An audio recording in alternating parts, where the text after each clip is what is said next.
Pagi merayap pelan di perumahan mewah itu, menyelinap melalui celah gorden tebal di kamar utama sebuah rumah yang lebih pantas disebut istana kecil. Udara sejuk dari pendingin ruangan berembus lembut, kontras dengan panas yang mulai terasa di luar. Di dalam kamar yang luasnya setara dengan satu unit apartemen studio, Kirana Maheswari sudah terjaga sejak subuh. Ia duduk di tepi ranjang raksasa mereka, memandangi sosok suaminya, Rendra Pratama, yang masih terlelap dalam damai. Wajah Rendra yang tampan terlihat tanpa beban, seolah dunia adalah taman bermain yang diciptakan khusus untuknya. Kirana menghela napas pelan. Ia mencintai pria itu, atau setidaknya, ia mencintai kenangan tentang pria yang dinikahinya 5 tahun lalu. Pria yang dulu penuh semangat dan janji, yang kini lebih banyak menghabiskan waktu di lapangan golf daripada di kantornya sendiri, sebuah perusahaan konsultan kecil yang lebih sering merugi daripada untung. Semua kemewahan ini, rumah dengan pilar-pilar tinggi, garasi yang berisi 2 mobil Eropa, dan taman belakang dengan kolam renang biru jernih, adalah hasil kerja keras Kirana. Ia membangun bisnis ekspor furniturnya dari nol, begadang hingga larut malam, bepergian ke pelosok negeri untuk mencari pengrajin terbaik, dan menghadapi puluhan rapat menegangkan setiap minggunya. Sementara itu, Rendra sibuk membangun citra. Ia menyebut dirinya sebagai seorang investor, meski investasi terbesarnya adalah waktu yang ia habiskan di klub eksklusif, berjabat tangan dengan orang-orang penting yang dikenalnya melalui fasilitas yang disediakan Kirana. Kirana tidak pernah mempermasalahkannya. Ia berpikir, mungkin ini cara Rendra untuk berkontribusi, dengan membangun jaringan. Ia selalu mencari pembenaran untuk suaminya, menutupi celah-celah dalam pernikahan mereka dengan lapisan tebal pengertian dan uang. Ia bangkit, mengenakan jubah satinnya, dan berjalan keluar kamar. Aroma kopi segar sudah menguar dari dapur. Bei Sumi, asisten rumah tangga mereka yang sudah bekerja bertahun-tahun, menyapanya dengan senyum ramah. "Pagi, Bu Kirana. Kopinya sudah siap." "Pagi, Bei. Terima kasih. Tolong siapkan sarapan seperti biasa ya. Roti panggang dan buah untuk saya, dan nasi goreng spesial kesukaan Pak Rendra," pinta Kirana. Ia membawa cangkir kopinya ke ruang kerja pribadinya, sebuah ruangan dengan jendela besar yang menghadap langsung ke taman. Di sana, laptopnya sudah menyala. Ia mengecek email-email yang masuk semalam dari klien di Eropa, membalas beberapa yang mendesak, dan meninjau laporan keuangan bulanan. Inilah dunianya, dunia angka, strategi, dan kerja keras. Dunia yang membiayai surga di atas kertas yang ia tinggali bersama Rendra. Sekitar 1 jam kemudian, Rendra turun dari kamar. Ia sudah rapi dengan kemeja polo bermerek dan celana pendek desainer. Rambutnya ditata sempurna. Ia tidak menghampiri Kirana di ruang kerja, melainkan langsung menuju meja makan dan duduk dengan angkuh. "Bei Sumi, kopiku mana?" teriaknya. Suaranya menggema di ruangan yang luas itu. Kirana keluar dari ruang kerjanya, mencoba tersenyum. "Selamat pagi, sayang. Kopinya ada di dapur. Biar aku ambilkan." Rendra hanya menggumam. Matanya sibuk menatap layar ponsel. Kirana meletakkan secangkir kopi di depannya. Nasi gorengnya sedang dibuat Bei Sumi. "Seharusnya sudah siap dari tadi. Aku ada janji main golf jam 9. Gerutu Rendra tanpa mengalihkan pandangan dari ponselnya. "Oh ya, mobil yang hitam bannya agak kempes. Nanti suruh Pak Joko urus. Dan aku butuh transferan. Arloji yang kemarin aku lihat di mall sepertinya ada diskon." Kirana duduk di seberangnya, mengaduk pelan tehnya. "Arloji lagi, Ren? Bukannya bulan lalu kamu baru beli?" Rendra akhirnya mengangkat wajah, menatap Kirana dengan ekspresi jengkel. "Ini untuk investasi, Kirana. Dan untuk pergaulan. Kamu tidak mengerti. Teman-temanku semua pakai yang seri terbaru. Aku tidak mau kelihatan ketinggalan zaman. Lagi pula, ini bukan uang yang banyak buat kamu, kan?" Frasa, "uang kamu," itu selalu terasa seperti tamparan kecil.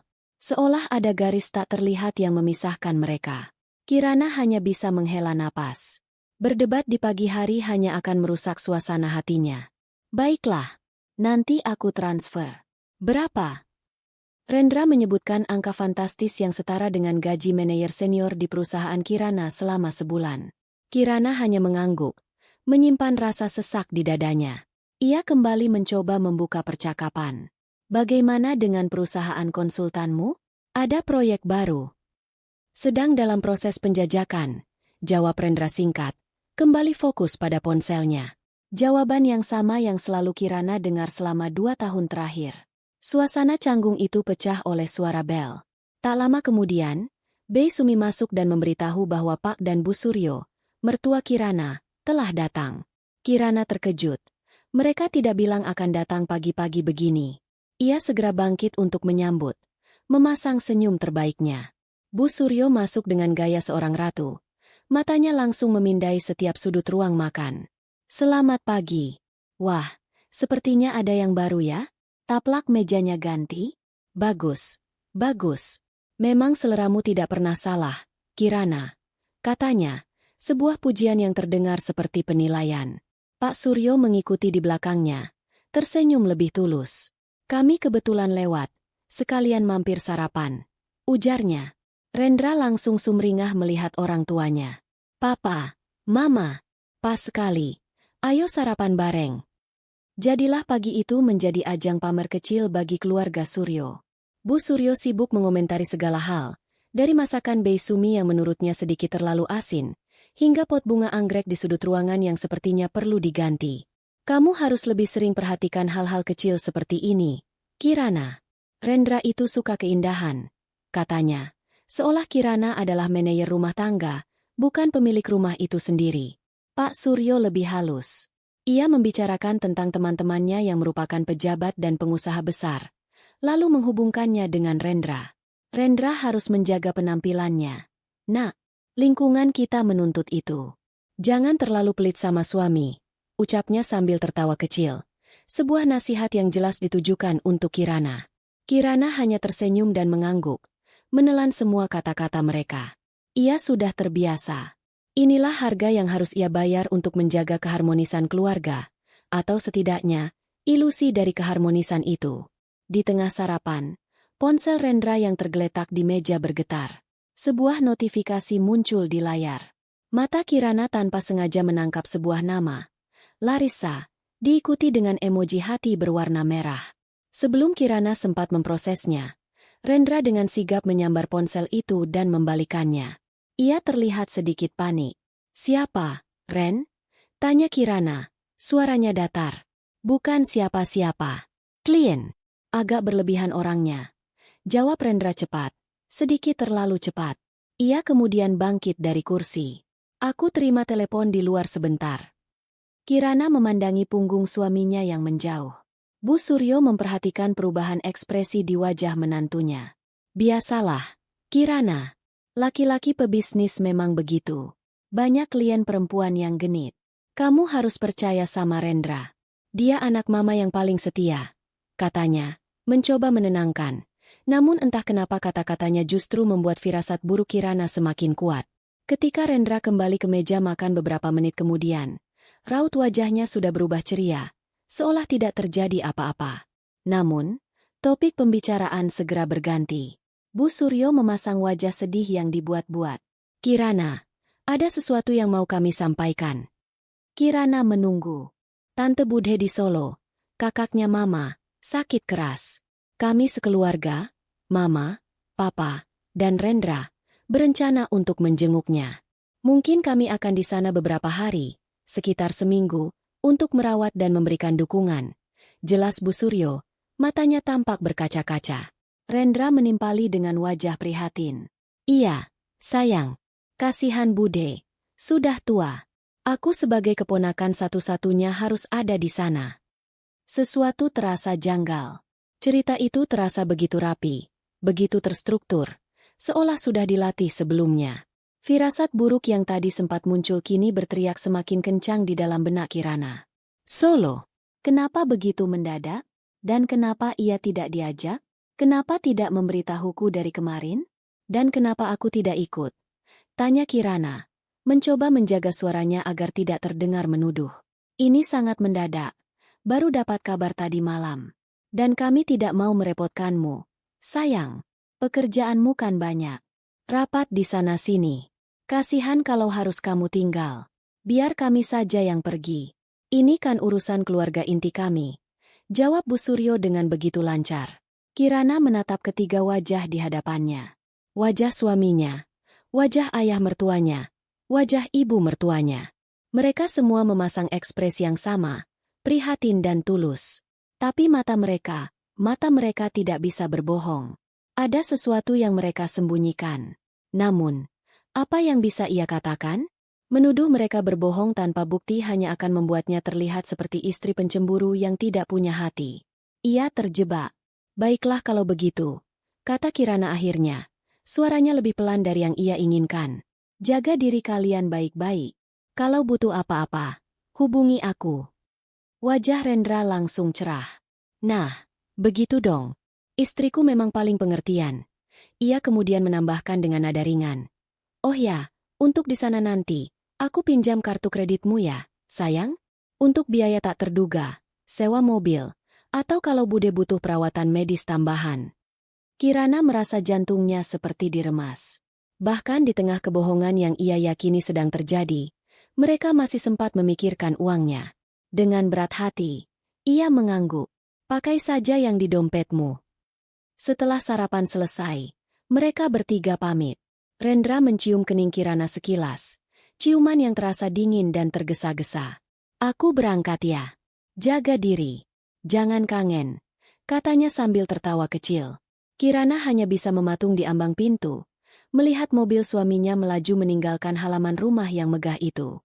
Ia sendirian sekarang, di dalam istana yang ia bangun dengan keringat dan air mata. Keheningan yang tersisa terasa memekakan telinga. Jauh lebih bising daripada percakapan penuh kepalsuan beberapa saat yang lalu. Surga di atas kertas miliknya kini terasa seperti penjara yang dingin. Dan di salah satu dindingnya, ia baru saja melihat sebuah retakan kecil, yang ia takutkan akan merobohkan seluruh bangunan itu. 3 hari berlalu dalam keheningan yang aneh. Rumah yang biasanya ramai oleh suara tawa Rendra yang keras atau celoteh Bu Suryo yang tak ada habisnya, kini terasa kosong dan hampa. Kirana menyibukkan dirinya dengan pekerjaan, menenggelamkan diri dalam tumpukan dokumen dan jadwal rapat yang padat. Ia mencoba meyakinkan dirinya sendiri bahwa kecurigaannya tidak berdasar, bahwa ia hanya terlalu lelah dan paranoid. Ia bahkan merasa sedikit bersalah telah meragukan suami dan mertuanya yang sedang berada dalam misi keluarga yang mulia. Ia mengirim beberapa pesan singkat kepada Rendra, menanyakan kabar Budhe di Solo. Jawabannya selalu singkat dan samar.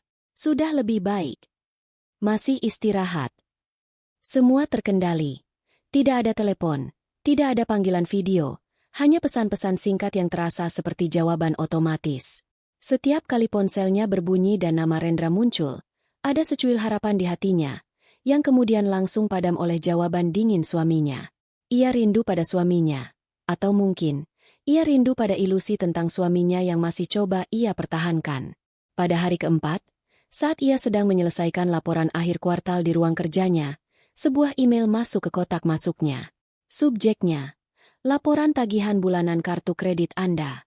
Ini adalah email rutin yang biasanya hanya ia lirik sekilas, karena semua pengeluaran sudah tercatat oleh akuntannya.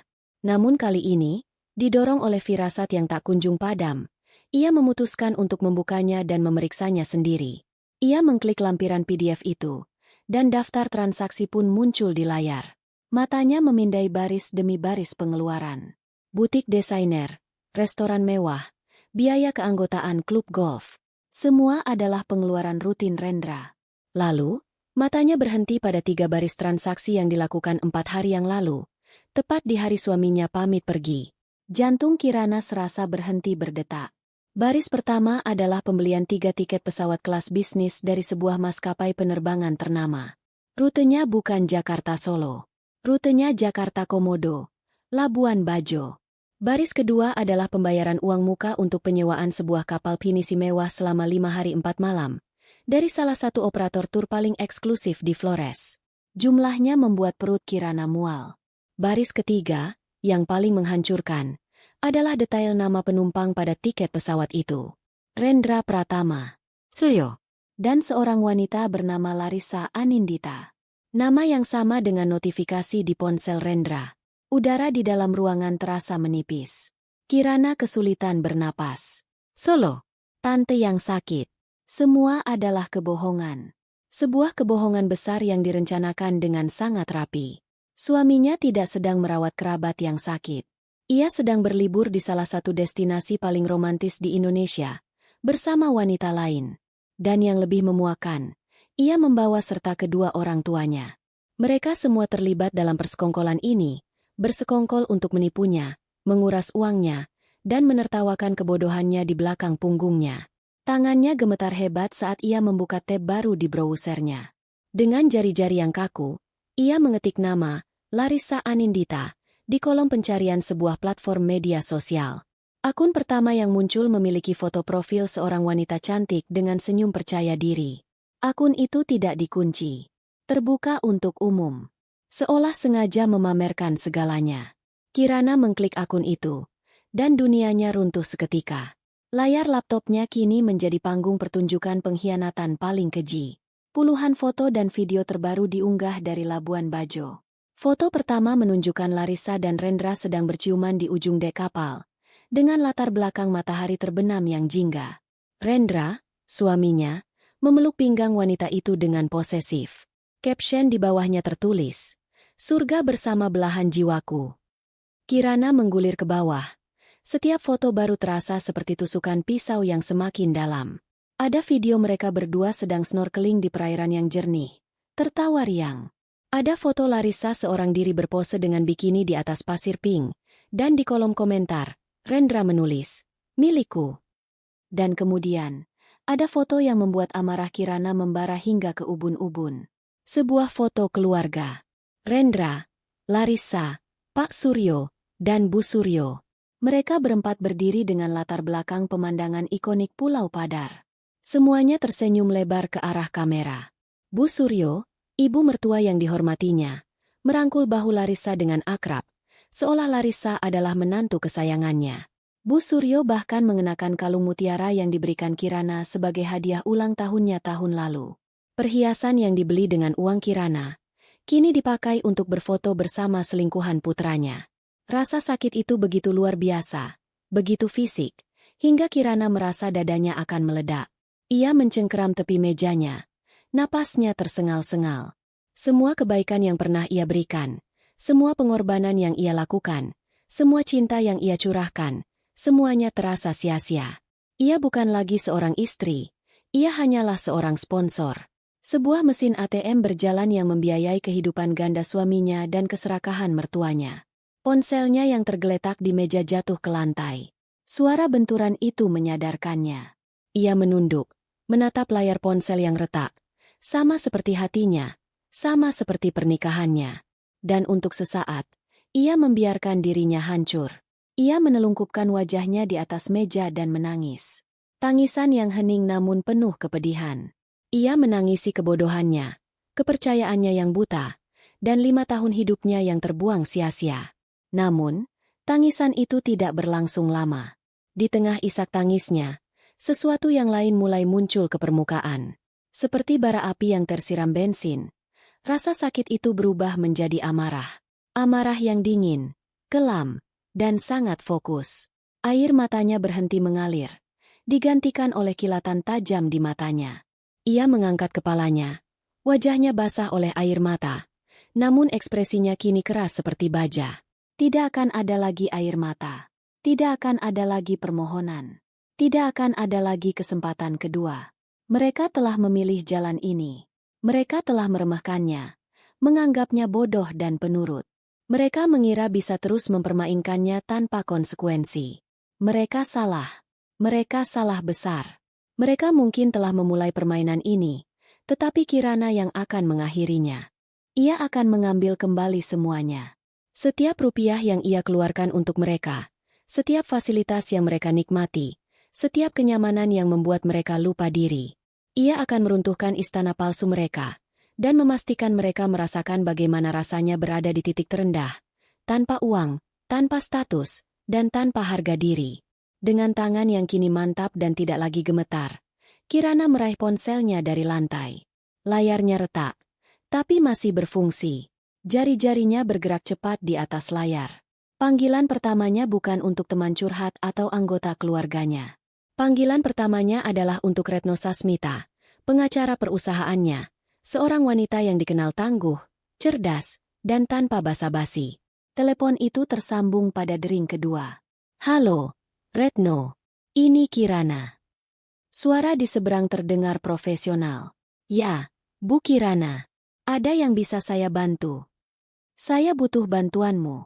Sekarang juga, kata Kirana. Suaranya tenang dan dingin, tidak menunjukkan sedikitpun gejolak emosi yang baru saja ia alami. Siapkan semua dokumen kepemilikan aset atas nama saya. Rumah, mobil, saham perusahaan, semuanya. Siapkan gugatan cerai dengan alasan perselingkuhan dan penipuan. Saya mau tuntutan maksimal, tanpa harta gono gini sedikitpun. Dan yang terakhir, siapkan surat perintah pengosongan rumah untuk suami saya, Rendra Pratama, dan keluarganya. Ada jeda sejenak di ujung telepon. Retno pasti terkejut dengan instruksi yang tiba-tiba dan drastis itu. Baik, Bu Kirana. Akan segera saya proses. Apakah Ibu punya bukti yang kuat? Kirana menatap layar laptopnya yang masih menampilkan foto keluarga bahagia di Labuan Bajo. Ia tersenyum tipis. Senyum yang tidak mencapai matanya. Saya punya lebih dari cukup bukti. Saya akan kirimkan semuanya padamu sekarang. Setelah menutup telepon, ia berdiri dan berjalan ke arah jendela besar di ruang kerjanya. Ia memandangi taman yang terawat sempurna, kolam renang yang airnya berkilauan di bawah sinar matahari sore. Semua ini adalah miliknya. Ia yang membangunnya, dan ia tidak akan membiarkan parasit-parasit itu merusaknya lebih lama lagi. Ia membuka kembali kontak di ponselnya, mencari nama Rendra. Ia tidak akan menelepon. Ia tidak akan memaki. Ia hanya akan memberikan sebuah peringatan kecil. Sebuah pertanda akan datangnya badai. Ia mengetik sebuah pesan singkat. Kata-katanya dipilih dengan cermat. Semoga liburannya menyenangkan. Nikmati baik-baik selagi bisa. Setelah pesan itu terkirim, tanpa menunggu balasan, ia langsung memblokir nomor Rendra, nomor Pak Suryo, dan nomor Bu Suryo. Selesai. Tidak ada jalan untuk kembali. Langkah pertama di papan catur pembalasannya telah dijalankan. Permainan baru saja dimulai. Dan kali ini, Kirana yang memegang kendali penuh. Amarah adalah bahan bakar yang luar biasa. Bagi Kirana, amarah itu tidak meledak-ledak seperti api yang membakar hutan, melainkan membara dalam diam seperti inti reaktor nuklir, menghasilkan energi yang dingin, terukur, dan sangat dahsyat. Setelah panggilannya dengan Retno berakhir, ia tidak lagi membuang waktu untuk meratap. Ia bergerak dengan tujuan yang jelas. Setiap langkahnya adalah bagian dari sebuah strategi besar untuk membongkar fondasi kehidupan palsu yang telah dibangun di atas kerja kerasnya. Langkah pertamanya adalah mengumpulkan semua benteng pertahanannya. Ia membuka brankas tersembunyi di balik sebuah lukisan di ruang kerjanya. Di dalamnya, tersimpan rapi semua dokumen penting. Sertifikat hak milik rumah atas namanya sendiri, jauh sebelum ia menikah. Buku pemilik kendaraan bermotor untuk 2 mobil lainnya yang terdaftar atas nama pribadinya. Sertifikat saham mayoritas di perusahaan ekspor furniturnya. Dan yang terpenting, perjanjian pranikah mereka. Dokumen yang dulu ia tanda tangani dengan berat hati atas desakan almarhum ayahnya. Ayahnya, seorang pebisnis ulung, pernah berkata, cinta itu urusan hati, tapi aset itu urusan logika. Jangan pernah mencampur adukan keduanya. Dulu Kirana menganggapnya sinis, sekarang ia berterima kasih dalam hati atas pandangan jauh ayahnya. Perjanjian itu menyatakan dengan tegas bahwa semua aset yang dimiliki masing-masing pihak sebelum menikah dan aset yang dihasilkan dari usaha pribadi selama pernikahan, tetap menjadi milik pribadi, tidak akan dibagi sebagai harta gono gini. Dokumen itu adalah palu godam yang akan menghancurkan harapan Rendra. Ia memindai semua dokumen itu satu persatu, mengirim salinan digitalnya ke Retno. Dalam waktu kurang dari 1 jam, Retno sudah membalas emailnya. Ini lebih dari cukup, Bu Kirana. Ini bukan pertempuran, ini adalah eksekusi. Pertemuan mereka diadakan sore itu juga di sebuah kantor firma hukum yang megah. Retno, dengan setelan blazer tajam dan kacamata berbingkai tegas, memaparkan strateginya. Kita akan bergerak di 3 lini. Pertama, hukum. Gugatan cerai akan kita daftarkan besok pagi. Somasi dan surat pengosongan rumah akan kita layangkan begitu mereka mendarat di Jakarta. Kedua, finansial. Ini bagian yang harus Ibu lakukan segera. Putus semua akses mereka. Ketiga, aset fisik. Kita amankan semuanya. Kirana mengangguk, menyimak setiap kata. Saya mengerti. Untuk bagian finansial, saya akan urus sekarang juga. Keluar dari kantor Retno, Kirana tidak pulang. Ia langsung menuju ke bank prioritas tempat ia menjadi nasabah utama. Ia duduk di ruangan privat bersama manajer hubungannya, seorang pria paruhbaya yang selalu memperlakukannya dengan hormat. Dengan tenang dan tanpa menjelaskan detailnya, Kirana memberikan serangkaian instruksi. Pak Budi, saya minta semua kartu kredit tambahan atas nama Rendra Pratama dan Suryo untuk diblokir saat ini juga, secara permanen. Pak Budi sedikit terkejut. Apakah ada masalah, Bu?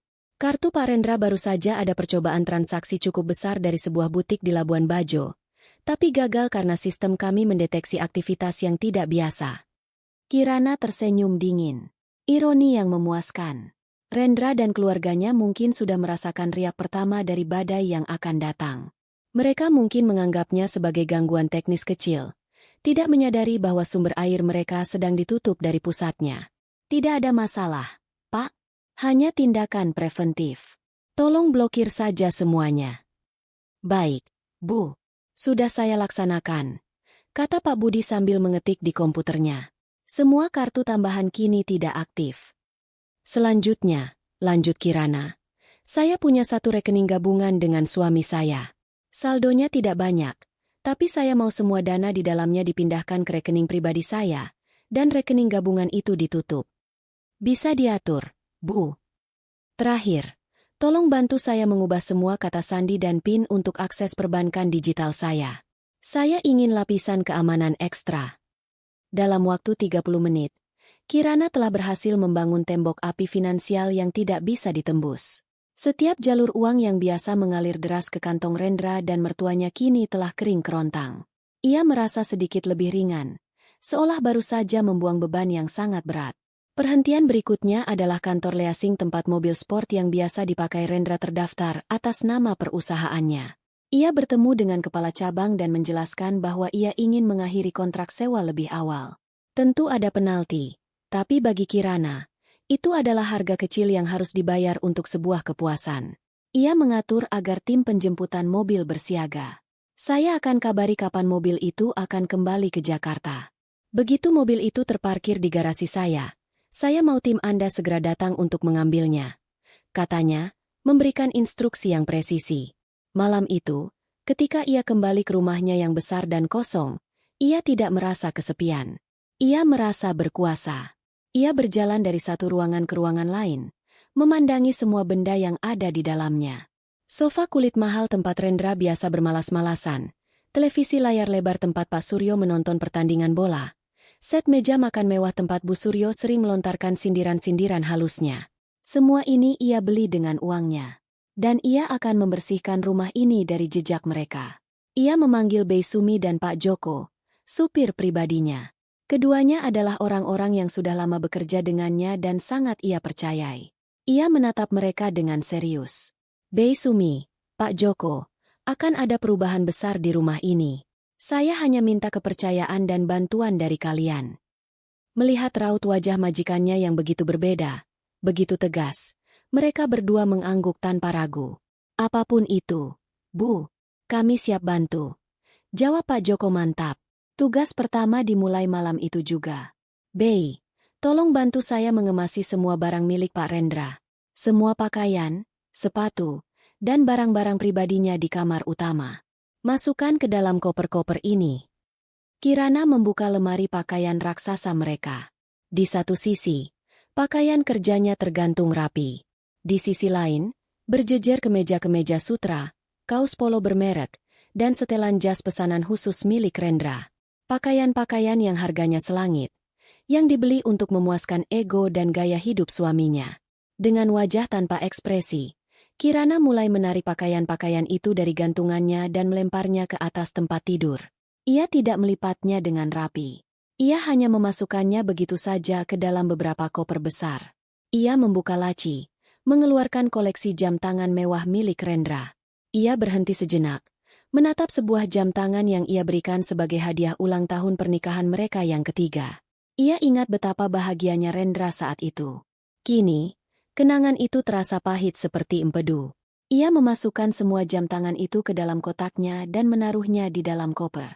Bei Sumi membantunya dalam diam. Matanya menyeratkan kebingungan dan kekhawatiran, tapi mulutnya terkunci rapat. Ia tahu ini bukan saatnya untuk bertanya. Ia kemudian diperintahkan untuk melakukan hal yang sama di kamar tamu, kamar yang biasa ditempati Pak dan Bu Suryo setiap kali mereka menginap. Semua baju, peralatan mandi, dan barang-barang lain milik mertuanya dimasukkan ke dalam 2 koper tambahan. Setelah semuanya selesai, 5 koper besar berjajar rapi di dekat pintu kamar. Kamar itu terasa lebih luas, lebih lengang. Seolah ruangan itu bisa bernapas lebih lega setelah semua energi negatif itu diangkat. Tugas terakhir malam itu adalah untuk Pak Joko. Kirana menghubungi sebuah perusahaan keamanan swasta terkemuka dan menyewa 1 tim untuk berjaga di rumahnya mulai besok siang. Pak Joko, besok akan ada tim keamanan baru yang datang. Tolong berikan mereka akses penuh. Satpam yang biasa berjaga tolong diliburkan dulu untuk besok. Saya tidak mau ada drama atau loyalitas ganda. Pak Joko mengangguk mengerti. Ia tahu bahwa satpam yang lama sudah terlalu akrab dengan Rendra dan keluarganya. Sebelum tidur, Kirana melakukan satu hal terakhir.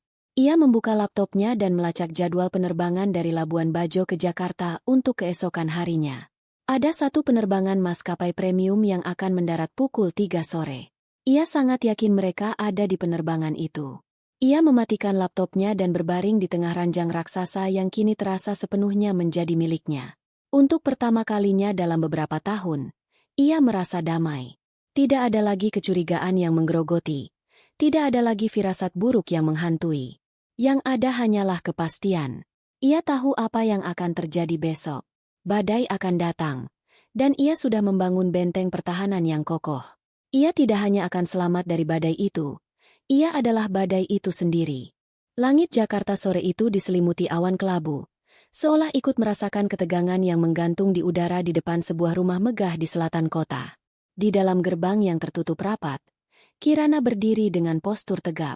Ia mengenakan blus sutra berwarna navy dan celana panjang putih. Riasan wajahnya minimalis namun tegas. Ia tampak seperti seorang jenderal yang siap memimpin pasukannya ke medan perang. Di sisinya, berdiri Retno, pengacaranya, dengan setelan hitam yang sama tajamnya, memegang sebuah map tebal berisi amunisi legal mereka. Tim keamanan yang baru, dengan seragam biru tua dan postur tegap, berjaga di setiap sudut. 5 koper milik keluarga Pratama sudah diletakkan dengan rapi di dekat pos keamanan, seperti barang bukti dalam sebuah persidangan. Kirana melirik jam di pergelangan tangannya. Pukul 3:30 sore. Penerbangan dari Labuan Bajo seharusnya sudah mendarat. Mereka seharusnya sudah dalam perjalanan pulang. Pulang ke rumah yang tidak lagi menjadi milik mereka. Tak lama kemudian, sebuah taksi mewah berwarna perak berhenti tepat di depan gerbang utama. Pintu terbuka, dan keluarlah Rendra, Larissa, dan kedua orang tuanya. Mereka tampak lelah setelah perjalanan, namun sisa-sisa euforia liburan masih terpancar di wajah mereka. Rendra tertawa sambil menurunkan beberapa tas belanjaan dari bagasi. Sementara Bu Suryo sibuk berceloteh kepada Larissa tentang betapa indahnya perjalanan mereka. Mereka benar-benar terlihat seperti sebuah keluarga yang baru saja kembali dari liburan impian. Dengan langkah angkuh, Rendra mendekati gerbang dan menekan tombol intercom. Hening. Tidak ada jawaban. Ia menekan sekali lagi. Kali ini lebih lama dan lebih keras. Pak Ujang, buka gerbangnya. Kami pulang. Teriaknya. Mulai tidak sabar. Ia mengerutkan kening saat melihat wajah-wajah asing yang berjaga di pos keamanan. Rasa kesal mulai menjalari dirinya. Siapa orang-orang ini? Di mana satpam yang biasa? Gumamnya pada ayahnya. Saat itulah, gerbang kecil di samping gerbang utama terbuka. Kirana melangkah keluar, diikuti oleh Retno. Kemunculannya yang tiba-tiba membuat tawa dan celoteh mereka berhenti seketika. Mereka semua membeku. Menatap Kirana dengan ekspresi bingung. Rendra adalah yang pertama kali memecah keheningan. Sayang, kamu di sini? Ada apa ini? Kenapa gerbangnya dikunci? Aku telepon kamu dari tadi tidak bisa. Dan kenapa kamu dandan rapi sekali? Tanyanya beruntun, nadanya masih ringan, belum menyadari besarnya masalah yang menantinya. Bu Suryo menimpali dengan nada mengeluh. Kirana, sudahlah jangan bercanda. Kami ini capek sekali. Mau istirahat. Cepat suruh buka gerbangnya. Kirana menatap mereka satu persatu. Tatapannya dingin dan menusuk, bergerak dari wajah suaminya, ke wajah wanita simpanannya, lalu ke wajah mertuanya yang serakah. Tidak ada senyum, tidak ada sapaan hangat. Permainan sudah selesai, Rendra, kata Kirana. Suaranya datar dan tanpa emosi, namun setiap katanya terasa tajam. Retno melangkah maju, gerakannya efisien dan profesional. Ia menyodorkan map tebal yang ia pegang ke arah Rendra. Selamat sore. Nama saya Retno Sasmita, kuasa hukum dari Ibu Kirana Maheswari. Di dalam map ini terdapat gugatan cerai, surat somasi, serta surat perintah untuk mengosongkan properti milik klien saya. Wajah Rendra berubah pucat pasi.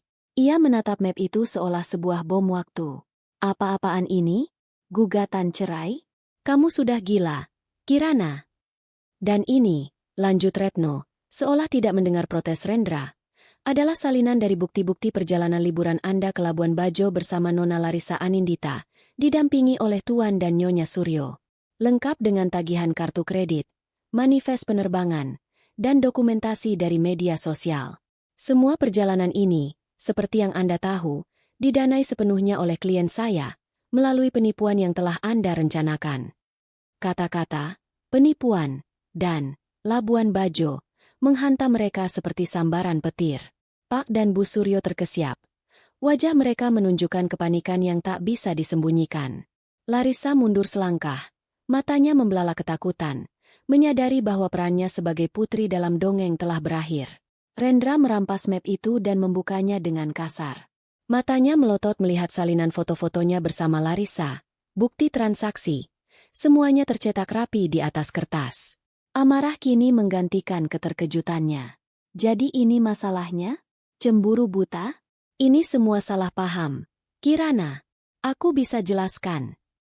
Menantu durhaka. Jerit Bu Suryo tiba-tiba, suaranya melengking. Setelah semua yang kami berikan padamu, begini balasanmu? Kamu mengusir kami? Kamu memfitnah anakku. Kirana tertawa kecil. Suara tawa yang kering dan penuh ironi. Apa yang kalian berikan padaku, Bu? Tagihan? Atau kebohongan? Semua yang kalian nikmati, semua yang kalian pijak, adalah milikku. Ia kemudian menatap Rendra lurus di mata. Dengarkan baik-baik, karena aku hanya akan mengatakannya sekali. Rumah ini, dan semua isinya, adalah milikku. Mobil yang biasa kau pamerkan itu akan dijemput oleh pihak leasing sebentar lagi. Semua kartu kredit dan akses keuanganmu atas namaku, sudah aku cabut sejak 3 hari yang lalu. Ia menunjuk ke arah deretan koper di dekat pos keamanan. Aku masih berbaik hati. Aku sudah mengemaskan semua pakaian dan barang pribadi kalian. Ambil koper-koper itu, dan pergi dari sini. Kalian punya waktu 10 menit sebelum saya meminta tim keamanan untuk bertindak. Keputusasaan mulai terlihat di wajah Rendra. Ia beralih dari amarah ke mode memohon. Ia mendekati Kirana, mencoba meraih tangannya. Sayang, kumohon, jangan begini. Kita bisa bicarakan ini di dalam. Aku salah, aku mengaku salah, tapi kita bisa perbaiki ini. Kirana menarik tangannya dengan cepat seolah baru saja menyentuh api. Tidak ada lagi, kita, Rendra, dan tidak ada yang perlu diperbaiki. Semuanya sudah hancur. Dan kamu yang menghancurkannya. Ia melirik Larissa dengan tatapan merendahkan. Penjelasanmu sudah sangat jelas terpampang di akun media sosial Nona ini. Terima kasih sudah membuatnya begitu mudah untukku. Saat itulah, sebuah suara menginterupsi drama itu. Supir taksi yang sedari tadi menunggu dengan sabar, kini turun dari mobilnya.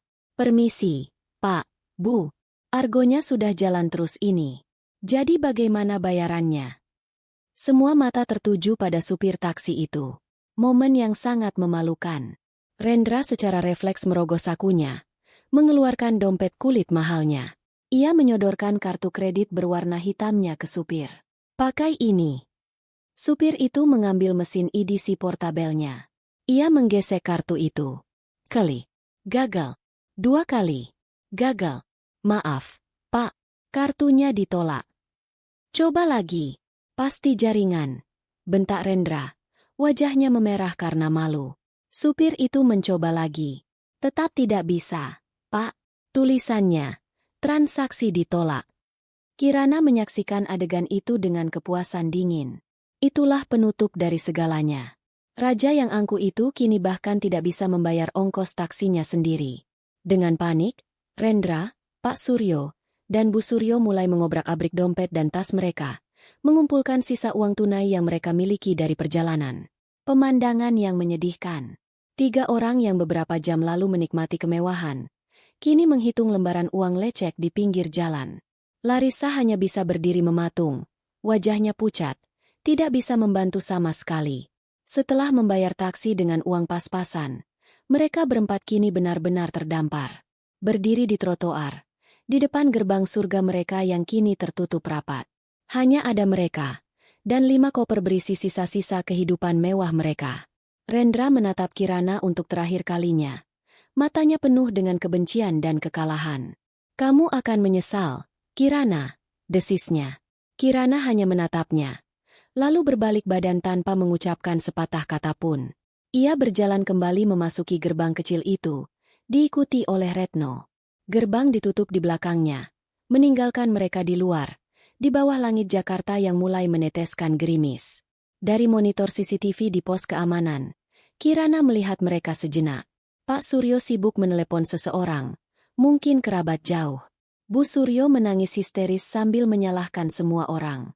Larissa tampak kebingungan, sementara Rendra hanya berdiri menatap gerbang dengan tatapan kosong. Kirana mematikan monitor itu. Ia tidak merasakan penyesalan. Ia tidak merasakan iba. Yang ia rasakan hanyalah kelegaan. Ia berjalan masuk ke dalam rumahnya. Rumah yang kini terasa sunyi. Namun, ini bukan lagi kesunyian yang menakutkan, melainkan kesunyian yang damai. Kesunyian dari sebuah kebebasan yang baru saja ia rebut kembali. Babak baru dalam hidupnya telah dimulai. Gerimis yang turun sore itu seolah menjadi musik pengiring babak baru kehidupan keluarga Pratama. Babak yang berjudul penderitaan. Setelah taksi pergi dan gerbang surga tertutup di depan wajah mereka, kenyataan yang brutal dan dingin mulai merayap masuk. Mereka bukan lagi sosialita yang dihormati. Mereka adalah gelandangan berpenampilan mahal yang terdampar di pinggir jalan. Setiap mobil yang lewat terasa seperti menyorotkan lampu penghakiman pada kegagalan mereka. Ponsel menjadi satu-satunya harapan. Pak Suryo, dengan tangan gemetar karena marah dan malu, mulai menghubungi daftar kontaknya. Telepon pertama, kepada seorang teman pengusaha yang sering ia traktir makan malam mewah. Halo, bro. Wah, ada sedikit masalah ini. Bisa kami menumpang di rumahmu untuk 1-2 malam? Jawabannya adalah penolakan halus. Waduh, maaf sekali, Pak Suryo. Rumah sedang direnovasi total, berantakan sekali. Kebohongan yang begitu kentara. Telepon kedua, kepada seorang kerabat yang jabatannya cukup tinggi, yang dulu sering mereka bangga-banggakan. Jawabannya lebih dingin. Saya rasa itu bukan ide yang bagus. Saya tidak mau ikut campur urusan rumah tangga kalian. Satu persatu pintu tertutup di depan wajah mereka. Kabar buruk rupanya berjalan lebih cepat daripada kilat. Mungkin Kirana, atau pengacaranya, sudah menyebarkan berita ini di kalangan tertentu. Atau mungkin, teman-teman mereka hanya menunjukkan warna aslinya saat tahu sumber uang mereka telah mengering. Setelah puluhan panggilan yang memalukan, hanya ada satu pilihan tersisa. Seorang sepupu jauh Bu Suryo yang tinggal di sebuah perkampungan padat di pinggiran Jakarta. Seseorang yang selama ini mereka pandang sebelah mata. Dengan sisa uang tunai yang mereka miliki, mereka memesan 2 taksi online termurah. Pemandangan itu sungguh ironis. 4 orang dengan pakaian desainer dan jam tangan mewah, memasukkan koper-koper mahal mereka ke dalam bagasi mobil kecil yang catnya sudah sedikit kusam. Perjalanan menuju tempat tujuan terasa seperti perjalanan menuju dasar jurang. Melewati jalanan macet dan ganggang sempit. Semakin jauh dari gemerlapnya pusat kota, semakin terkikis pula sisa-sisa harga diri mereka. Rumah sepupu Bu Suryo adalah sebuah rumah petak sederhana di dalam gang yang hanya bisa dilalui 1 motor. Dindingnya lembab, dan bau pengap dari selokan di depan rumah langsung menyambut mereka. Sang pemilik rumah, seorang janda bernama Bu Lasmi, menyambut mereka dengan ekspresi canggung antara kasihan dan tidak enak. Ia jelas tidak mengharapkan kedatangan tamu-tamu agung ini. Silakan masuk, Mbak Yu. Mas, maaf ya, rumahnya sempit, kata Bu Lasmi. Mereka berempat masuk, menunduk untuk melewati pintu yang rendah. Di dalam, ruangan itu terasa sesak hanya dengan keberadaan mereka dan koper-koper mereka. Tidak ada pendingin ruangan, hanya sebuah kipas angin tua di langit-langit yang berputar lambat dan berisik. Tidak ada sofa empuk, hanya tikar plastik yang digelar di atas lantai semen. Ini adalah dunia yang benar-benar asing bagi mereka. Malam pertama adalah siksaan murni. Bu Suryo tidak berhenti mengeluh. Panas sekali di sini, kulitku bisa rusak. Banyak nyamuk lagi. Bisiknya tajam pada suaminya. Mereka berempat harus tidur berdesakan di ruang tamu, hanya beralaskan kasur busa tipis yang dipinjamkan Bu Lasmi. Rendra berbaring menatap langit-langit yang retak. Pikirannya berkecamuk. Rasa malu, amarah pada Kirana, dan ketakutan akan masa depan berbaur menjadi satu. Di sebelahnya, Larissa berbaring memunggunginya, tubuhnya kaku. Wanita yang beberapa jam lalu tertawa manja di pelukannya, kini terasa begitu jauh. Larissa tidak mengucapkan sepatah kata pun sejak mereka tiba. Wajahnya pias, matanya kosong menatap dinding yang kusam. Ia sedang menghitung ulang investasinya, dan ia sadar ia telah bertaruh pada kuda yang salah. Pagi datang tanpa aroma kopi segar atau sarapan yang disiapkan pelayan. Mereka terbangun karena suara riuh tetangga dan deru motor yang lalu lalang di depan rumah. Bu Lasmi dengan baik hati sudah menyiapkan sarapan. Nasi uduk dan teh manis panas yang dibelinya dari warung sebelah. Bu Suryo menatap makanan itu dengan pandangan jijik. Aku tidak biasa sarapan seperti ini, keluhnya pelan, namun cukup keras untuk didengar semua orang. Bu Lasmi, yang kesabarannya mulai menipis, menjawab dengan ketus. Ya kalau tidak biasa, silakan cari sarapan sendiri di Hotel Bintang 5.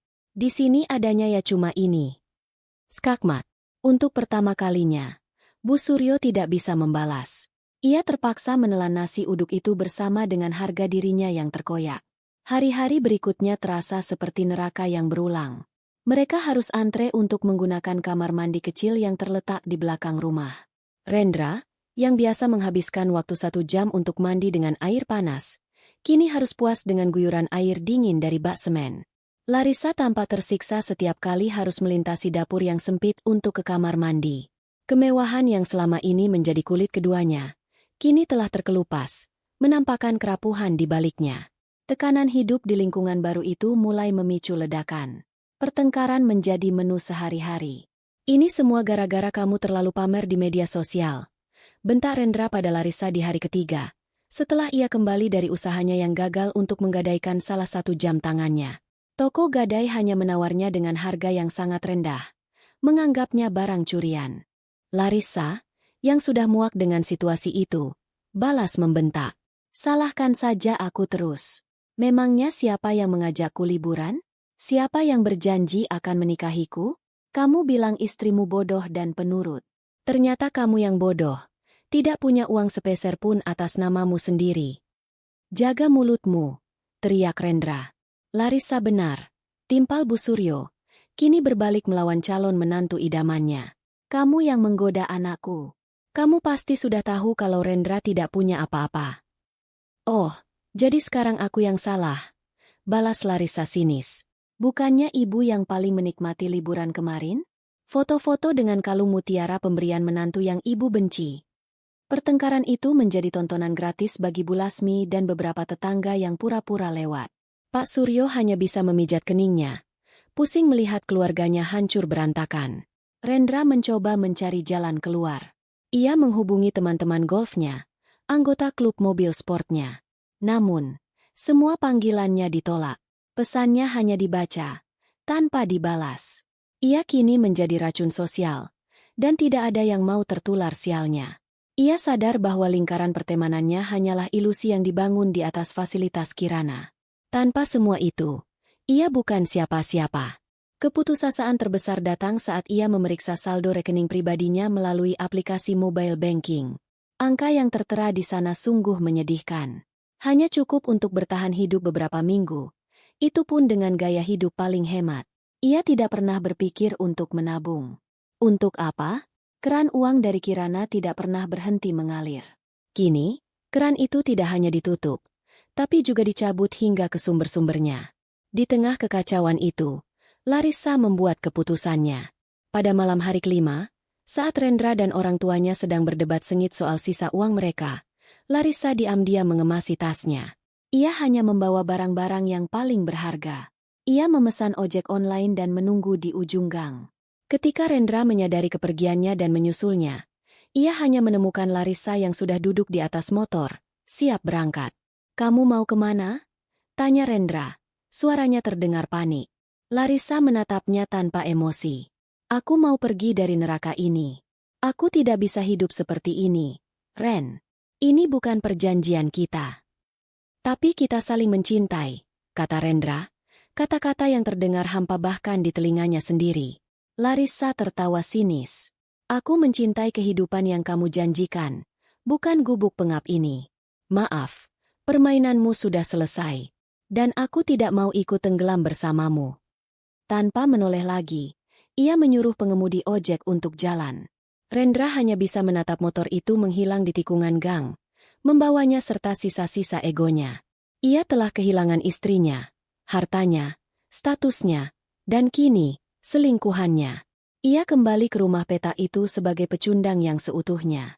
Ia duduk di teras kecil, di bawah cahaya lampu 5 watt yang redup, merasakan keputusasaan yang begitu pekat. Singgasana emasnya telah runtuh, dan ia kini terkubur hidup-hidup di bawah reruntuhannya.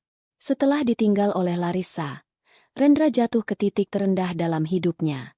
Namun, di tengah keputusasaannya, Bu Suryo justru menemukan percikan semangat baru. Semangat yang lahir dari keserakahan dan penolakan untuk menerima kenyataan. Ia tidak terima jika hidupnya yang nyaman harus berakhir begitu saja. "Kita tidak bisa diam saja, Rendra. Kita harus lawan," katanya suatu pagi. Suaranya penuh semangat yang dipaksakan. "Wanita itu tidak bisa mengambil semuanya. Kamu itu suaminya. Kamu punya hak. Kita tuntut harta Gonogini." Pak Suryo, yang biasanya lebih pasif, setuju. "Ibumu benar. Carilah pengacara. Setidaknya kita bisa mendapatkan sebagian dari kekayaan itu. Rumah itu dibangun saat kalian sudah menikah. Pasti ada bagianmu di sana." Didorong oleh orang tuanya, Rendra setuju. Harapan kecil bahwa ia bisa merebut kembali sebagian dari gaya hidupnya yang hilang memberinya kekuatan. Melalui seorang kenalan jauh, mereka berhasil menemukan seorang pengacara bernama Pak Tigor. Ia bukan pengacara papan atas seperti Retno. Kantornya berada di sebuah ruko sempit dan pengap. Tapi ia berbicara dengan penuh keyakinan. "Tenang saja, Pak Rendra," kata Pak Tigor sambil menggebrak meja. "Hukum tidak buta. Meskipun ada perjanjian pranikah, Bapak tetap bisa menuntut. Bapak sudah memberikan dukungan moral dan imaterial kepada istri. Bapak telah membantu membangun jaringan bisnisnya.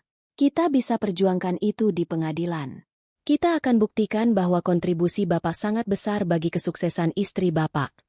Kata-kata itu adalah musik di telinga Rendra dan keluarganya. Dukungan moral, membangun jaringan. Mereka memegang erat narasi itu. Mereka mulai meyakinkan diri mereka sendiri bahwa Rendra memang punya andil besar dalam kerajaan bisnis Kirana. Mereka lupa bahwa jaringan yang dibangun Rendra hanya sebatas di lapangan golf dan klub malam, yang semuanya dibiayai oleh Kirana. Gugatan balasan pun dilayangkan. Berita tentang perceraian dan perebutan harta salah satu pengusaha furnitur sukses di negeri itu mulai menyebar. Awalnya hanya di kalangan terbatas, namun kemudian merembet ke portal-portal berita gosip online. Judul-judulnya provokatif. Digugat cerai istri, suami tuntut harta miliaran. Kisah di balik perceraian pengusaha kaya, suami merasa berjasa besar. Rendra merasa sedikit di atas angin. Setidaknya, kini ada narasi lain tentang dirinya. Bukan hanya sebagai suami peselingkuh yang menumpang hidup. Namun, di seberang sana, Kirana dan Retno sudah siap. Mereka tidak terkejut sama sekali dengan gugatan balasan itu. "Sudah kuduga," kata Retno dengan tenang saat mereka bertemu di kantornya. "Ini adalah langkah standar dari pihak yang putus asa. Mereka akan mencoba segalanya." "Apa yang harus kita lakukan?" tanya Kirana. Retno tersenyum tipis. "Kita tidak hanya akan bertahan, Bu. Kita akan menyerang balik. Kita akan menunjukkan kepada pengadilan dan kepada publik siapa sebenarnya Rendra Pratama itu. Persidangan pertama menjadi antiklimaks bagi Rendra. Ia dan Pak Tigor datang dengan optimisme tinggi. Namun, mereka langsung dihantam oleh tembok kokoh yang dibangun oleh Retno. Retno mempresentasikan perjanjian pranikah yang sangat detail dan mengikat secara hukum. Ia kemudian membantah klaim dukungan imaterial dengan data yang brutal. Yang mulia, kata Retno dengan suara lantang dan jelas. Pihak penggugat mengklaim telah memberikan dukungan dalam membangun jaringan. Izinkan kami menunjukkan data real dari klaim tersebut. Di layar proyektor di ruang sidang, Retno menampilkan rincian pengeluaran kartu kredit Rendra selama 3 tahun terakhir. Daftar itu sangat panjang. Biaya keanggotaan klub golf termahal, pembelian stick golf edisi terbatas, biaya sewa meja di klub malam paling elit, tagihan minuman keras yang fantastis, perjalanan, bisnis, ke Bali yang tidak menghasilkan apa-apa. Seperti yang bisa kita lihat, lanjut Retno, yang disebut sebagai membangun jaringan oleh penggugat, nyatanya adalah serangkaian aktivitas gaya hidup mewah yang membebani keuangan klien saya hingga miliaran rupiah setiap tahunnya. Ini bukan kontribusi, Yang Mulia. Ini adalah parasitisme. Wajah Rendra memerah padam. Pak Tigor mencoba membantah. Namun argumennya lemah dan mudah dipatahkan oleh data yang disajikan Retno. Persidangan kedua lebih buruk lagi.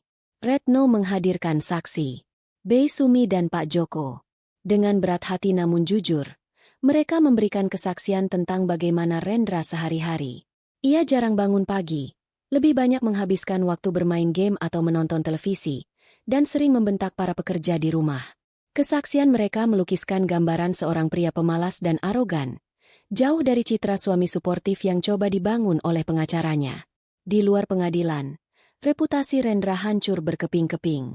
Detail dari persidangan bocor ke publik. Ia menjadi bahan cemoohan. Julukan, suami Sultan numpang hidup, melekat padanya. Teman-teman lamanya kini benar-benar menjauhinya. Suatu hari, saat ia sedang makan di sebuah warteg, ia mendengar sekelompok mahasiswi di meja sebelah membicarakannya sambil melihat ponsel mereka. Ih, kasihan banget ya istrinya. Udah kaya, cantik, tapi suaminya benalu begini. Mana selingkuh sama orang tuanya ikut-ikutan lagi. Gila, satu keluarga nggak punya malu. Rendra tidak bisa menghabiskan makanannya. Ia membayar dengan tergesa-gesa dan pergi dari sana. Telinganya panas dan wajahnya menahan malu yang luar biasa. Harga dirinya yang dulu setinggi langit, kini sudah terkoyak menjadi serpihan debu. Puncak dari segalanya adalah hari putusan. Ruang sidang terasa tegang. Kirana duduk dengan tenang di kursinya, sementara Rendra tampak gelisah, ditemani orang tuanya yang terus-menerus berdoa. Hakim mengetuk palunya. Suaranya menggema di ruangan yang sunyi. Setelah memeriksa semua bukti dan mendengarkan kesaksian, majelis hakim memutuskan. Ada jeda yang terasa sangat lama. Bahwa perjanjian pranikah antara penggugat dan tergugat adalah sah dan mengikat secara hukum. Dengan demikian, tuntutan penggugat, Saudara Rendra Pratama, atas harta bersama ditolak seluruhnya. Palu diketuk 3 kali. Putusan itu final. Rendra terhenyak di kursinya. Ia kalah. Kalah telak.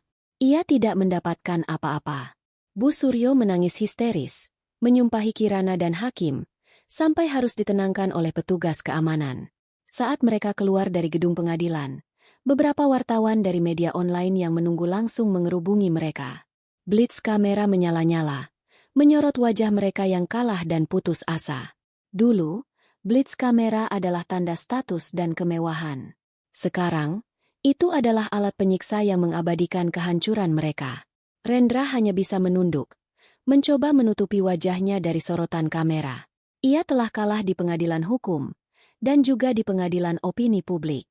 Ia tidak hanya kehilangan uang dan kemewahan. Ia telah kehilangan namanya, kehormatannya, dan semua sisa harga diri yang ia miliki. Pertarungan telah usai, dan ia menjadi pihak yang hancur lebur.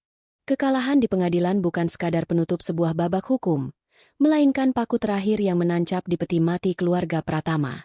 Perjalanan pulang dari gedung pengadilan terasa 1000 kali lebih berat daripada perjalanan mereka ke rumah kontrakan Bu Lasmi. Tidak ada lagi harapan palsu yang bisa diperdebatkan. Tidak ada lagi narasi, dukungan imaterial yang bisa dibanggakan. Yang tersisa hanyalah kebenaran yang telanjang dan brutal. Mereka tidak punya apa-apa dan tidak akan mendapatkan apa-apa. Di dalam taksi online yang pengap, keheningan mencekam. Rendra menatap kosong keluar jendela, melihat gedung-gedung pencakar langit yang dulu menjadi taman bermainnya kini tampak seperti monster beton yang mengejeknya. Bu Suryo sesenggukan pelan. Air matanya sudah kering. Yang tersisa hanya isak tangis tanpa suara yang menyedihkan. Pak Suryo memejamkan mata. Wajahnya berkerut menahan pusing dan malu. Begitu mereka tiba di gang sempit dan masuk ke dalam rumah petak yang sesak, bendungan amarah yang sedari tadi ditahan akhirnya jebol. Anak bodoh. Anak tidak berguna. Pekik Bu Suryo. Suaranya melengking dan penuh amarah. Ia tidak lagi memanggil Rendra dengan panggilan sayang. Sudah Mama bilang dari dulu. Jangan terlalu bergantung pada perempuan itu. Seharusnya kamu pintar sedikit. Amankan aset atas namamu. Sekarang lihat. Kita jadi gembel karena kebodohanmu. Rendra, yang selama ini menahan semua tekanan, akhirnya meledak. Aku yang bodoh? Balasnya dengan suara serak. Matanya merah menahan emosi. Siapa yang setiap hari menyuruhku minta ini itu pada Kirana? Siapa yang mendorongku untuk menuntut ke pengadilan dan membuat kita jadi bahan tertawaan seluruh Indonesia? Mama dan Papa. Kalian yang tidak pernah puas. Kalian yang membuatku berpikir bahwa hidup seperti ini adalah hakku. Berani kamu menyalahkan orang tua? Bentak Pak Suryo. Amarahnya yang biasanya terpendam kini ikut tersulut. Kami membesarkanmu untuk jadi laki-laki. Bukan jadi benalu yang hanya bisa merengek pada istri. Kalau saja dari dulu kamu mau bekerja sungguh-sungguh, kita tidak akan berakhir seperti ini. Pertengkaran itu adalah yang paling buruk yang pernah terjadi. Piring-piring retak berisi tuduhan dan penyesalan dilemparkan ke sana kemari. Tidak ada lagi keluarga yang saling mendukung. Yang ada hanyalah 3 individu yang terkurung dalam satu ruangan, saling menyalahkan atas nasib buruk yang menimpa mereka. Bu Lasmi, pemilik rumah, hanya bisa menggeleng-gelengkan kepala dari balik dinding kamarnya. Semakin tidak sabar untuk mengusir kerabat jauhnya yang membawa sial itu. Kini, kenyataan yang paling menakutkan harus dihadapi. Mereka butuh uang untuk hidup. Tabungan Rendra sudah menipis untuk membayar uang muka pengacara yang tidak kompeten itu. Mau tidak mau, ia harus mencari pekerjaan. Sebuah konsep yang begitu asing baginya. Ia mulai menyusun daftar riwayat hidup. Sebuah proses yang memalukan. Apa yang harus ia tulis? Konsultan. Di perusahaan miliknya yang tidak pernah menghasilkan laba? Investor. Dengan modal dari istrinya? Semua terdengar kosong dan palsu. Dengan enggan, ia mengirimkan lamaran ke berbagai perusahaan untuk posisi manajerial, masih dengan sisa-sisa arogansi bahwa ia pantas mendapatkan posisi tinggi. Minggu pertama, tidak ada panggilan. Minggu kedua, hanya ada email penolakan otomatis. Namanya sudah terlalu terkenal karena alasan yang salah.